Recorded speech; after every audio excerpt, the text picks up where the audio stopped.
وہی دونوں جہانوں میں مارا جائے گا۔ وہ دنیا میں بھی ذلیل و رسوا ہوگا اور آخرت میں بھی ذلیل و رسوا ہی ہو کے رہے گا۔ جہنم کے انتہائی جو سب سے نیچے والے گڑھے ہیں اس میں اس کو پھینکا جائے گا۔ تو آپ نے سب سے پہلے سود کے کاموں سے توبہ کرنی ہے، جھوٹ سے توبہ کرنی ہے اور غیبت سے توبہ کرنی ہے، چغلی سے توبہ کرنی ہے، لیکن واضح کریں کہ صرف توبہ ہی نہیں کرنی بلکہ اس توبہ پر قائم بھی رہنا ہے۔ اور سب سے اہم بات جو ہے وہ آپ اپنے رشتہ داروں سے، اگر آپ قطع تعلق ہیں، کسی سے بھی ہیں، فوراً جا کے اس سے معافی مانگیں، چاہے آپ کی غلطی ہے یا نہیں۔ دیکھنا کیسے اللہ پاک آپ کے اوپر اپنا فضل و کرم کرے گا، آپ کے اوپر اللہ پاک اپنا کرم فرمائے گا۔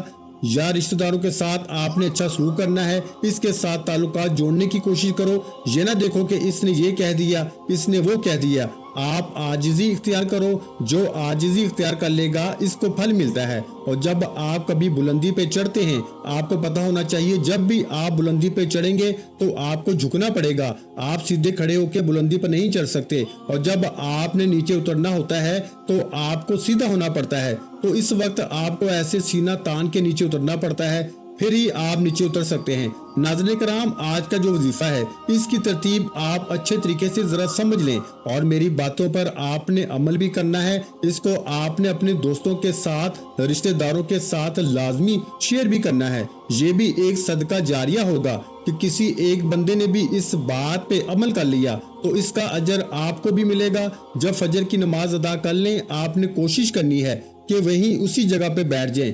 مردوں نے کوشش کرنی ہے کہ وہ مسجد میں جا کے جماعت کے ساتھ نماز ادا کریں، عورتوں نے گھر میں نماز ادا کرنی ہے۔ اگر آپ کو ٹائم نہیں ملتا یا آپ نے کہیں جانا ہوتا ہے تو آپ عشاء کی نماز کے بعد سونے سے پہلے بھی اس وظیفے کو کر سکتے ہیں، کوئی ایسی پابندی نہیں، لیکن فجر کی نماز کے وقت کرنا زیادہ بہتر رہے گا۔ محترم ناظرین کرام، اللہ پاک کے آخری نبی حضرت محمد مصطفیٰ صلی اللہ علیہ وآلہ وسلم نے فرمایا، اللہ پاک ارشاد فرماتا ہے، میں نے تمہاری امت پر دن رات میں 5 نمازیں فرض کی ہیں اور میں نے یہ عہد کیا ہے کہ جو ان نمازوں کی ان کے اوقات میں پابندی کرے گا میں اس کو جنت میں داخل کروں گا، اور جو پابندی نہیں کرے گا اس کے لیے میرے پاس کوئی عہد نہیں۔ اللہ پاک قرآن کریم میں ارشاد فرماتا ہے، رب کو سہراتے ہوئے اس کی پاکی بولو، سورج چمکنے سے پہلے اور اس کے ڈوبنے سے پہلے نماز فجر ادا کر لو۔ صحابی حضرت عبداللہ بن عمر رضی اللہ تعالیٰ عنہ سے روایت ہے کہ پیارے آقا صلی اللہ علیہ وآلہ وسلم نے ارشاد فرمایا، جو صبح کی نماز پڑھتا ہے وہ شام تک اللہ پاک کے ذمے میں ہے، تم اللہ پاک کا ذمہ نہ توڑو، جو اللہ پاک کا ذمہ توڑے گا اللہ پاک اسے اوندھا یعنی الٹا کر کے دوزخ میں ڈال دے گا۔ حضرت سلمان فارسی رضی اللہ تعالیٰ عنہ سے روایت ہے کہ اللہ پاک کے آخری نبی صلی اللہ علیہ وآلہ وسلم کا فرمانے عالی شان ہے، جو صبح کی نماز کو گیا ایمان کے جھنڈے کے ساتھ گیا، اور جو صبح بازار کو گیا ابلیس یعنی شیطان کے جھنڈے کے ساتھ گیا۔ حضرت عمار رضی اللہ تعالیٰ عنہ فرماتے ہیں، میں نے نبی کریم صلی اللہ علیہ وآلہ وسلم کو فرماتے سنا کہ جس نے سورج کے طلوع غروب ہونے سے پہلے نماز ادا کی یعنی فجر عصر کی، وہ ہرگز جہنم میں داخل نہ ہوگا۔ حضرت ابو عبیدہ بن جراح رضی اللہ تعالیٰ عنہ بیان کرتے ہیں کہ رسول اکرم صلی اللہ علیہ وآلہ وسلم نے ارشاد فرمایا، جمعے کے دن پڑھی جانے والی نماز بعد جماعت سے افضل کوئی نماز نہیں۔ میرا گمان یعنی خیال ہے کہ تم میں سے جو اس میں شریک ہوگا اس کے گناہ معاف کر دیے جائیں گے۔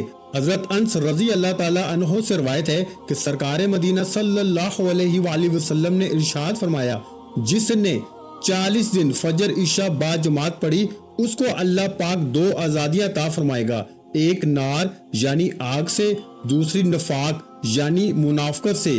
نماز جنت کی چابی ہے۔ اللہ پاک ہمیں 5 وقت نماز پڑھنے کی توفیق عطا فرمائے، آمین یا الہی۔ فجر میں ہم کو اٹھنے کا شوق دے، سب نمازیں ہم پڑھیں وہ ذوق دے۔ جو صبح کی نماز سورج نکلنے سے پہلے پڑھ لے یعنی بعد جماعت ادا کرے، ایسا بندہ اللہ پاک کے ذمے میں چلا جاتا ہے۔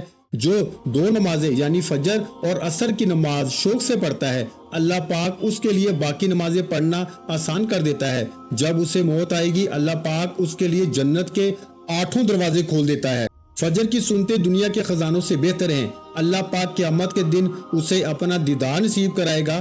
فرمان مبارک ہے، اے میرے صحابہ، منافق بندے پر بوجھل اور سب سے بھاری نماز فجر ہے۔ فجر کی نماز کی فضیلتوں کو مد نظر رکھتے ہوئے گزارش ہے کہ اگر آپ اپنی دنیا اور آخرت سنوارنا اور دونوں جہاں میں کامیابی حاصل کرنا چاہتے ہیں تو فجر کی نماز کو اپنے اوپر لازم کر لیجئے۔ اللہ پاک ہماری موت اور آخری سانس بھی نماز فجر ادا کرتے ہوئے عطا کرے، آمین۔ محترم ناظرین کرام، آپ نے سب سے پہلے ایک مرتبہ بسم اللہ الرحمن الرحیم پڑھ لینی ہے۔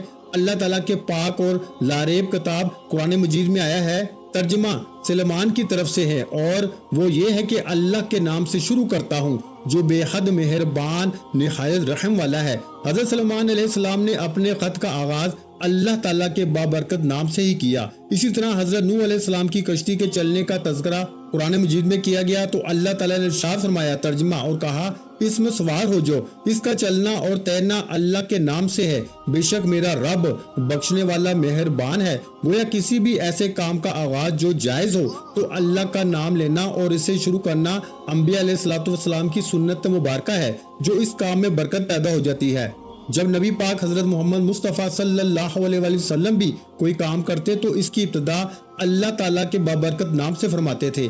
آپ صلی اللہ علیہ وآلہ وسلم نے نروا کے نام خطوط لکھے تو ان کا آغاز بھی اللہ تعالیٰ کے نام سے ہی کیا کرتے۔ اس سے معلوم ہوتا ہے کہ کس قدر اہمیت کی حامل ہے۔ رسول پاک صلی اللہ علیہ وآلہ وسلم کا ارشاد ہے کہ دروازہ بند کرتے وقت بسم اللہ پڑھو، چراغ گل کرتے ہوئے بسم اللہ پڑھو، برتن ڈھانپتے ہوئے بسم اللہ پڑھو اور مشک کا منہ بند کرتے ہوئے بسم اللہ پڑھو۔ کھانے پینے، ذبح کرنے، وضو کرنے، کشتی میں سوار ہونے، ہر کام کرنے سے پہلے بسم اللہ پڑھنا مستحب ہے۔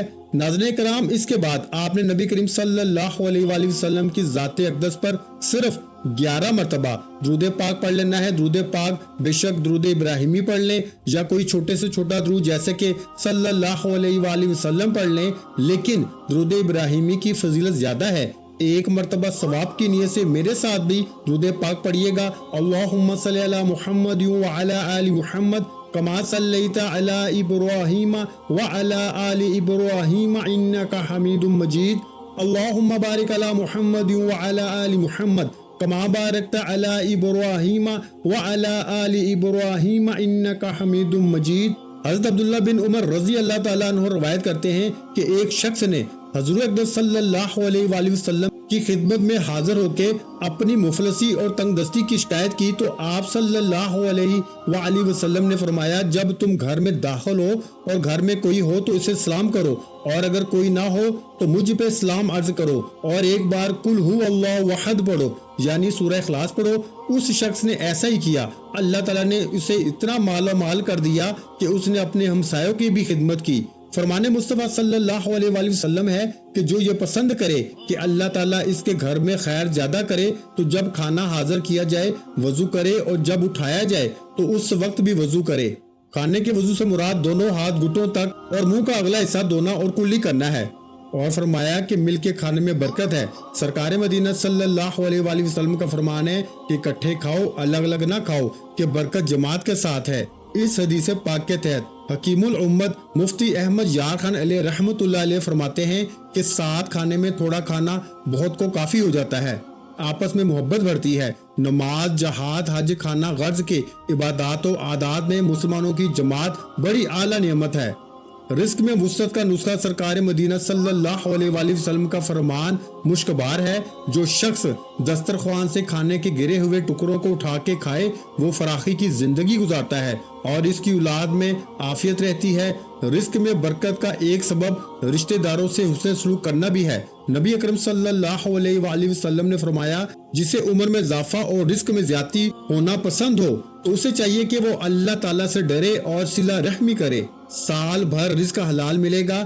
فرمان مصطفیٰ صلی اللہ علیہ وآلہ وسلم ہے کہ بھوکا اور حاجت مند اگر اپنی حاجت لوگوں سے چھپائے، اللہ تعالیٰ رزق حلال سال بھر تک اسے عنایت کرے گا۔ جس نے استغفار کو اپنے اوپر لازم کر لیا، اللہ عز و جل اس کی ہر پریشانی دور فرمائے گا اور ہر تنگی سے اسے راحت عطا فرمائے گا، اور اسے ایسی جگہ سے رزق عطا فرمائے گا جہاں سے اسے گمان بھی نہ ہوگا۔ ایک حدیث میں ہے، کیا میں تمہیں وہ چیز نہ بتاؤں جو تمہیں تمہارے دشمن سے نجات دے اور تمہارے رزق کو وسیع کر دے؟ رات دن اللہ تعالیٰ سے دعا مانگتے رہو کہ دعا مومن کا ہتھیار ہے۔ حضرت عبداللہ بن عمر رضی اللہ تعالیٰ عنہ روایت کرتے ہیں کہ ایک شخص حضور صلی اللہ علیہ وآلہ وسلم کی خدمت میں حاضر ہوا اور اپنی تنگ دستی کا شکوہ کرنے لگا تو آپ صلی اللہ علیہ وآلہ وسلم نے اس آدمی سے فرمایا، کیا تمہیں وہ تسبیح بھول گئی جو ملائکہ کی تسبیح ہے؟ تمام مخلوقات کی تسبیح ہے، اسی کے ذریعے سب کو رزق دیا جاتا ہے۔ حضرت عبداللہ بن عمر رضی اللہ تعالیٰ عنہ نے عرض کیا کہ یا رسول اللہ وہ کون سی تسبیح ہے؟ آپ پہلے ٹیک لگا کے تشریف فرما تھے تو آپ سیدھے ہو کے بیٹھ کے آپ صلی اللہ علیہ وآلہ وسلم نے فرمایا، اے ابن عمر، صبح صادق کے طلوع ہونے کے بعد سے لے کر نماز فجر کے درمیان یہ کلمات سبحان اللہ و بحمدہ سبحان اللہ العظیم استغفر اللہ 100 مرتبہ پڑھ لو تو دنیا تمہارے پاس ناک رگڑتی ہوئی آئے گی، اور اللہ تعالیٰ ہر اس کلمے کے بدلے جو تم کہو گے ایک فرشتہ پیدا فرمائیں گے جو قیامت تک تسبیح کرتا رہے گا، اور اس کا ثواب تمہیں ملے گا۔ تو ناظرین کرام، فجر کی نماز کے بعد 100 بار یہ تسبیح لازمی پڑھیں۔ تسبیح کیا ہے ملاحظہ کیجئے، سبحان اللہ و بحمدہ سبحان اللہ العظیم استغفر اللہ، سبحان اللہ و بحمدہ سبحان اللہ العظیم استغفر اللہ، سبحان اللہ و بحمدہ سبحان اللہ العظیم استغفر اللہ۔ انشاءاللہ آپ کی تمام دنیاوی پریشانیاں دور ہوں گی، اللہ آپ کی تمام حاجتوں کو پورا کرے گا، اللہ آپ کو دینی دنیاوی نعمتوں سے مالا مال کرے گا انشاءاللہ۔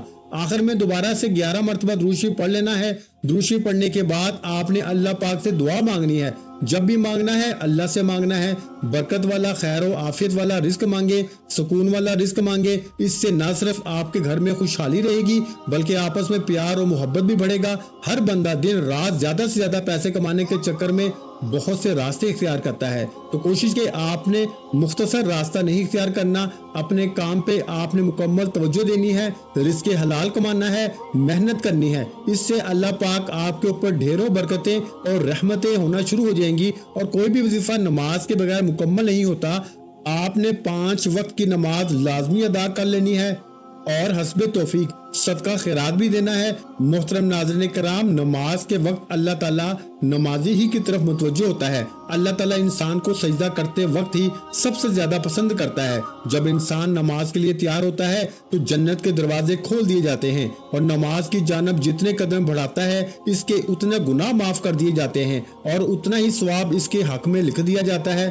دعا ہے کہ رب کریم میرا سنانا، آپ کا سننا اپنی پاک بارگاہ الہی میں قبول و منظور فرمائے، جو مانگا مقدر فرمائے، جو نہیں مانگ سکے بن مانگے عطا فرمائے۔ ویڈیو اچھی لگی ہو تو ویڈیو کو لائک کر دیں، اور اگر چینل پر نئے ہیں تو چینل کو سبسکرائب کر دیں، کیونکہ ایسے بہت سے وظائف، بہت سے اعمال آپ کے حوالے ڈیلی بیسس پہ کرتا رہوں گا۔ اپنا بہت سا خیال رکھیے گا، مجھے اپنی دعا میں یاد رکھیے گا۔ ملتے ہیں ایک اور نئے وظیفے کے ساتھ، اس وقت تک کے لیے خدا حافظ۔ السلام علیکم ورحمۃ اللہ وبرکاتہ۔ جزاک اللہ۔